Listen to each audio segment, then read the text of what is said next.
네, 고강도 대출 규제로 집값 폭등을 야기했던 서울 인기 지역의 집값 상승세는 한풀 꺾인 듯합니다. 하지만 현금 부자들은 지금 알짜 물건을 사들이고 있다는 얘기도 나오죠. 그럼 진짜 집이 필요한 실수요자들은 어디로 가야 할까요? 김학렬 스마트튜브 부동산 조사연구소 소장 모시고 얘기 들어보겠습니다. 소장님 어서 오십시오. 네, 안녕하십니까. 627 초강력 대출 규제 집값 상승률 확연히 둔화돼 있다. 그렇게 확실히 느끼시죠? 어떻습니까? 실질적으로 호가가 내려왔고요. 네. 호가가 내려왔기 때문에 실질적으로 좀 전반적인 분위기는 하락적으로 조금 느껴지는 것이 사실이기 맞고요. 예. 다만 이게 호가가 내려온 것이지 실제 거래 가격이 내려왔냐라고 질문하시게 되면 그것들은 아직 좀 봐야 될 것 같다. 아, 그래요? 예, 그래서 실질적으로 7월이나 8월 달 정도까지는 봐야 될 것 같고요. 예. 그 이유 중에 하나가 7월 달에 이제 6.17 대책 규제랑 상관없이 DSR 3단계 시행도 있었고요. 그리고 계절적으로 7말 8초는 휴가철이고 해서 비수기입니다. 그래서 이게 실제 비수기와 이런 스트레스 DSR 적용 때문에 준 것들인지도 한번 판단을 해봐야 되겠지만 확실한 것은 아무래도 6억 원 대출 규제 뭐 이런 것들 때문에 거래량이 준 것은 사실이고요. 거래량? 호가가 확실히 내려온 것도 사실이고 예. 매물이 없었던 지역에 매물이 조금 등장한 것도 사실입니다. 그러나 실제 거래 가격이 얼마나 낮아질지는 조금 더 시간이 필요하다. 그걸 확인하는 그렇죠. 데는 그런 네. 얘기네요. 거래도 뭐 많이 줄었죠, 지금 주요제. 아마 이번 정책의 타겟한 지역이 아마 강남 3구, 용산구를 포함해서 가장 정확히 타겟한 것은 그 옆에 있는 지역들, 마포구, 성동구, 동작구, 강동구거든요. 그래서 실질적으로 이쪽 거래량을 체크해 보면은 많게는 80%에서 90%, 적게도 한 60%는 준 것 같습니다. 그래서 예. 이제 5월, 6월 달보다 아마 7월 달 현재 거래량이 그런데 이제 아까 말씀드린 대로 이게 계절적인 또 그 비수기가 있기 때문에 네. 정책 영향과 비수기 합치수로 봐야 될 것 같고요. 근데 그럼에도 예. 불구하고 거래량이 준 것은 사실이기 때문에 예.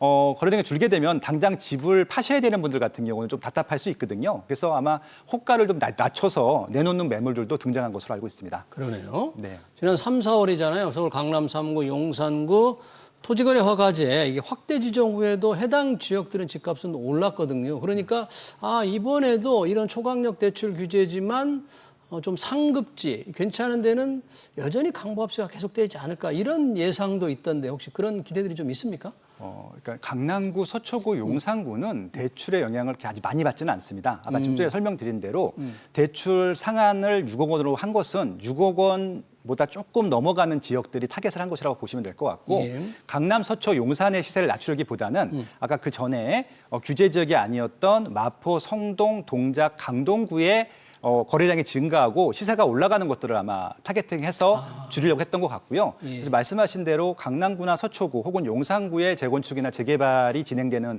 구역이라든지 재건축 단지들은 아직까지 큰 타격을 본 것 같지는 않고요. 원래 예. 거래량도 많지 않았고 실질적으로 계속 신고가는 나오고 있거든요. 거래량이 많지 않아서 그렇지. 거래량이 많지 않아도. 예. 네. 그래서 이것들은 아마 강남 2구와 용산구는 좀 별도로 봐야 된다라고 하는 게 스마트튜브의 생각입니다. 그래요? 보통 이 대출 규제가 이번에만이 아니고 역대도 몇 차례 나왔는데 지나놓고 보면 뭐 한 2, 3개월, 3, 4개월 정도 효과가 가다가 그걸로 그쳤다. 이런 분석인데 이번에도 정말 그럴까? 이런. 2019년도 12월 16일에 예. 대출 규제가 세게 나온 적이 있습니다. 아마 예. 기억을 하시겠지만 예. 15억 원 이상 아파트는 대출이 아예 전혀 나오지 않았고요. 네. 중도금 대출도 아예 금지를 했었습니다. 그 영향력이 정확히 이제 좀 길게 간 데들은 6개월 걸렸고요.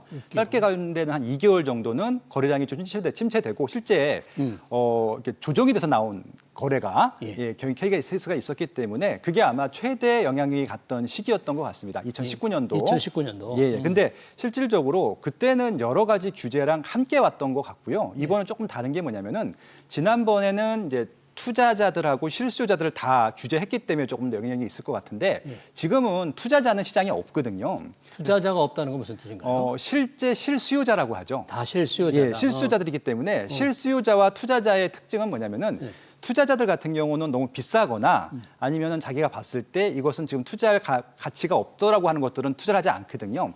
그래서 그때는 이제 그런 수요층들이 한꺼번에 빠지다 보니까 더 많이 빠져 보이는데 지금은 실수요자들이거든요. 실수요자들은 뭐냐면은 살짝 본인이 불리하다 하더라도 이사를 꼭 가야 되는 사람들이 있어요. 예를 들어서 뭐 직장 문제 때문에 아니면 아이들 교육 문제 때문에 예. 이런 세대들 같은 경우는 이사를 가야 되는 경우들이기 때문에 내 경제력이 되면은 그냥 이사를 가는 것들이고요. 만약에 이번 조치로 경제력이 좀 부족하게 되면은 대출이 안 나와서 한 단계 아래 급지나 아니면 전세로 갈 것이 뭐 월세로 간다든지 아니면은 좀 새 아파트에서 준신축으로 간다든지 이렇게 좀 한 단계씩 내려서 이사갈 집들을 선택하는 그런 경향들이 나올 것 같습니다. 네, 지금은 이제 실수요자들이니까 그 미치는 영향력에 대해서 얘기를 해주셨고요. 이번 대출 규제 그리고 또 전세 매물 감소로 이제 전세 시장이 불안해질 거다. 뭐 이런 우려가 있는데 실제 전세 시장 불안감이 좀 살아나고 있습니까? 어떻습니까?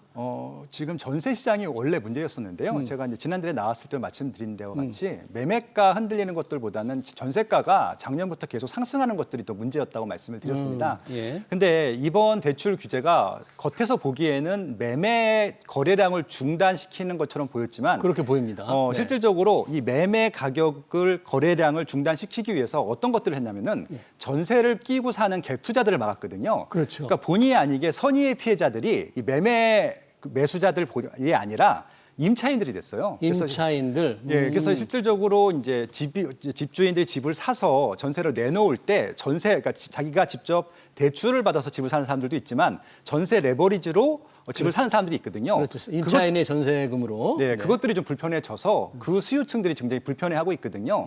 예전 같으면은 전세자금 대출을 한 5억 원 받아서 혹은 4억 원 받아서 이사를 갔을 텐데 그 부분이 막히다 보니까 집주인이 진짜 새로 집을 사서 특히 이제 신규 아파트 같은 경우는 처음에 세팅을 이렇게 해야 되잖아요. 지금 제일 문제가 됐던 단지가 메이플자이라고 하는 서울 반포 메이플자이. 그 서초구 잠원동에 있는 메이플자이인데 거기는 다 처음에 세팅을 해야 되는 것들이기 때문에 문제가 생겼거든요. 일단은 전세 대출을 받는 세입자들은 들어갈 수가 없어요. 그러네요. 그래서 일단 당장 서초구 잠원동으로 이사 가려고 했던 한 2,000세대 정도의 임차인들은 실질적으로 자기 돈으로만 전세를 들어가든지 아니면 아마 반전세, 월세로 선택해야 되는 경우들이 생겨서 선의의 피해자가 일단 최소한 수천 명에서 수만 명은 생겼다. 그렇게 좀 분석하고 있습니다. 그럼 메이플자이 같은 경우에 반포에 자기가 전세금이 없는 분들, 전세장을 빌릴 수 없는 분들은 말씀하신 대로 반전세나 월세 전부 이쪽으로 다 지금 바꾸고 있을 거네요. 그렇죠. 메이플자이를 꼭 들어가야 된다고 하면은 반전세나 월세를 선택할 것이고 아니면은 그보다 조금 더 저렴한 구축으로 가겠죠. 그러네요. 그러면 마찬가지로 그런 현상이 다른 데도 다 벌어지고 있을 텐데 대부분 월세 전환이 지금 더 늘고 있지 않겠습니까? 그럼? 그건 뭐 어쩔 수 없이 그러니까 정부 기조도 그렇고요. 제도권 전문가들의 의견도 마찬가지일 텐데 전세를 그렇게 미워합니다. 이유도 없이 그냥 뒷방 뭐랄까 좀 저게 뭐 배달한 자식이 낳은 자식처럼 전세를. 괜히 미워하고 있거든요. 근데 임차인들은 전세를 너무 희망하는데 어쩔 수 없이 전세라는 제도를 조금 축소시키려고 하는 의도들이 보여요. 그러니까 계속 전세를 괴롭히다 보니까 실질적으로 전세가 아닌 반전세 혹은 월세 그리고 아니면은 아예 그냥 전세가 싼 구축이라든지 다세대 빌라의 전세로 가는 경우들도 크게 좀 증가하고 있는 것으로 알고 있습니다. 네, 전세가 이렇게 자기 집을 마련하는 상당히 이제 중간 단계, 중간 사다리상으로서 효과를 하고 있는데 전세에 대한 압박이 점점 더 커지고 있네요.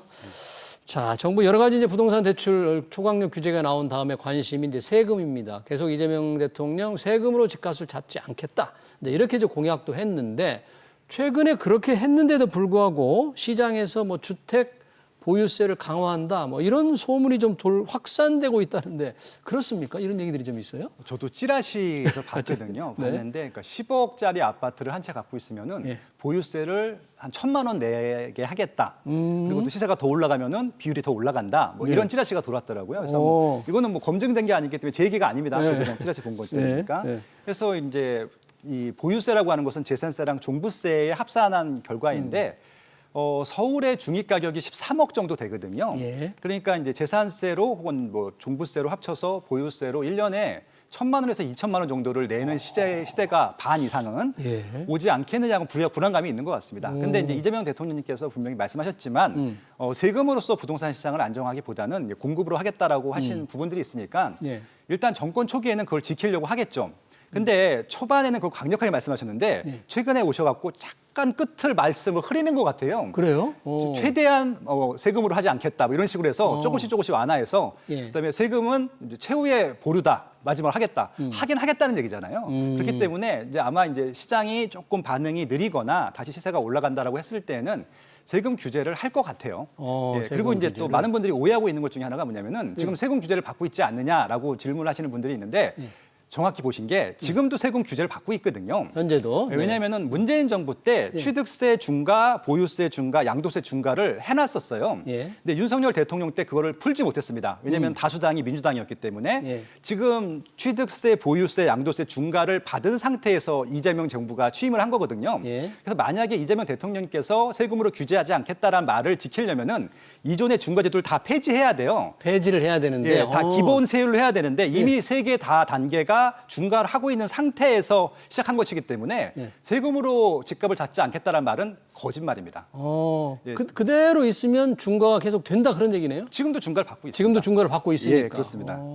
그런 게 비슷한 게 지금 다주택자 양도세 중과 유예 제도잖아요. 예, 예. 그게 내년 5월까지인가요? 5월 9일까지고요. 어차피 이제 그것들을 유예하지 않으면 중과가 부활이 되는 것들이고요. 유예를 하지 않으면. 예, 대통령령으로 지금 시행을 뒤로 미루는 것뿐이거든요. 예. 정부가 아니라 이제 국회에서 법을 바꿔야 되니까 예. 국회에서 민주당이 이제 다수당이기 때문에 여기서 법을 바꾸지 않으면은 그냥 중과는 시행된다고 보시면 될 것 같습니다. 그러네요. 새로운 무거운 세금이 도입되지 않더라도 그대로만 있어도 세금이 중과가 계속 되고 있다. 그런 부분을 조금 염두에 둬야 될 것 같네요. 이번 초강력 규제 대체 뭐 여러 가지 피해자가 있습니다만 생애 최초 그리고 무주택자들이 직격탄을 받았다. 뭐 이런 비판들이 많이 나옵니다. 실제로 실수요자들을 위축시켰다 그런 얘기인데 이럴 때 이제 집을 아까 마련해야 될 분들도 실질적으로 많이 있을 텐데 그런 분들은 집값 동향에 따라서 어떻게 해야 될지 서민들이 어떤 전략을 세워야 될지 상당히 고민이 깊을 것 같아요 지금. 실질적으로 이제 서민층들은 이제 두 가지 선택을 합니다. 하나는 임차로 가고 하나는 내 집 마련을 할 텐데 지금까지는 내 집 마련을 할 때 여러 가지 좀 혜택들이 있었어요. 예를 들어서 청약제도에서는 특별 공급이라는 제도가 있어서 뭐 신세가 특례라든지 생애 최초라든지 아니면 여러 가지 뭐 기관 추천이라든지 기타 등등이 있었는데 그 부분에 대한 조금 대출이라든지 이런 것들이 좀 줄었습니다. 한 10%씩 줄었다고 보시면 될 것 같아요. 네. 그래서 예를 들어서 생애 최초 같은 경우, 신세가 같은 경우는 한 80%까지 나왔었는데 그것들을 한 70%까지 줄여져 있고요. 그리고 이제 그 대출 전세 대출 같은 경우도 이제 90%에서 80% 정도까지만 보증하기 때문에 대출 나오는 부분들이 줄었거든요. 그래서 내 집 마련을 하는 데 있어서도 임차를 가는 데 있어서도 이런 좀 서민층들의 대출과 조금 조건들이 좀 나빠졌다라고 보시면 될 것 같습니다. 그래서 조금 어려운 상황입니다. 그래서 결국은 이 부분들을 어떻게 해결하시면 되냐면요. 다 어려워진 거잖아요. 그럼 다들 주춤하거든요.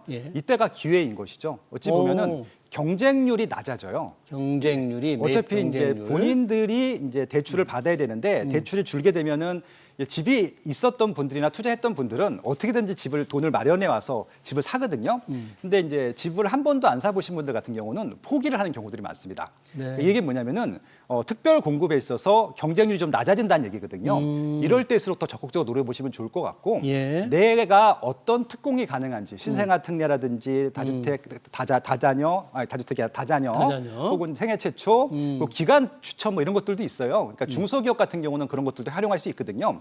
공부를 조금 더 해보시면은 이게 100% 확률은 아니지만 전보다는 기회가 조금 더 경쟁률이 낮아졌기 때문에 찾아볼 수 있는 혜택들이 있기 때문에 특히 좀 이렇게 정책적인 배려로 받을 수 있는 혜택들은 다 받는 것으로 좀 공부해 보시면 좋을 것 같고 그리고 서울만 노렸었던 분들 같은 경우는 서울이 비싸고 대출이 많이 나와야 되잖아요. 근데 저는 이제 지난번에 말씀드렸지만 서울의 좀 중하위권 지역보다는 경기도나 인천에 오히려 서울까지 출퇴근하기 편한 입지에 새 아파트들이 훨씬 더 가치가 높다고 생각하고 있거든요. 그런 것들을 이번 기회에 한번 답사도 다녀보시고 한번 좀 전략적으로 한번 공부해서 노려보셔도 좋지 않을까라고 좀 제안드리고 싶습니다. 네, 부동산 시장이 안정되면 누구나 바라는 거니까 안정된 속에서 실수요자들이 조금 집을 제대로 마련할 수 있는 방법까지 설명을 잘 주셨습니다. 지금까지 김학렬 스마트 튜브 부동산 조사 연구소장이었습니다. 고맙습니다. 고맙습니다.